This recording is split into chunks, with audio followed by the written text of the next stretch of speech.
Myanmar, a country of golden pagodas, deep jungles, and complex history. But have you ever wondered why it used to be called Burma, and why the name Myanmar was chosen instead?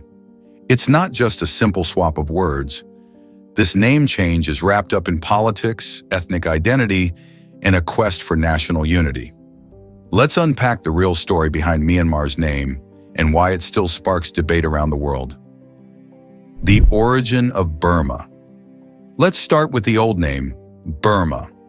This name goes way back and comes from the dominant ethnic group in the country, the Bamar people. Over time, the word Bamar was pronounced in different ways, and the British, who colonized the country in the 1800s, settled on the name Burma. So while Burma became the country's official name internationally, it really only reflected the majority ethnic group, not the entire nation's diversity. Why the change to Myanmar? In 1989, after a brutal military crackdown, the ruling government made a big move. They changed the country's name from Burma to Myanmar. Why? The military said that Myanmar was a more inclusive name, one that represented all the country's ethnic groups, not just the Bamars.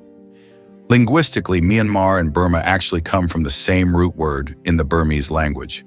Myanmar is the more formal, literary version, while Burma is the everyday spoken form. But here's where it gets tricky.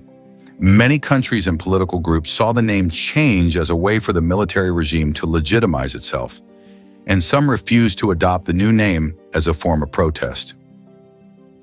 What the name means today. Today, both Myanmar and Burma are still in use around the world.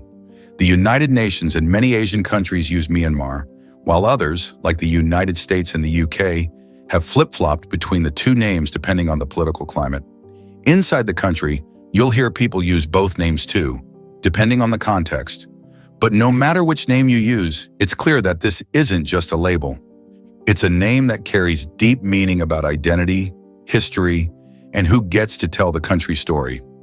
So now you know, Myanmar and Burma aren't just two names for the same place. They reflect a long struggle over identity, politics, and power.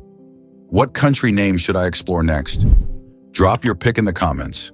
Don't forget to like, subscribe, and share this with someone who's curious about Southeast Asia. See you in the next country.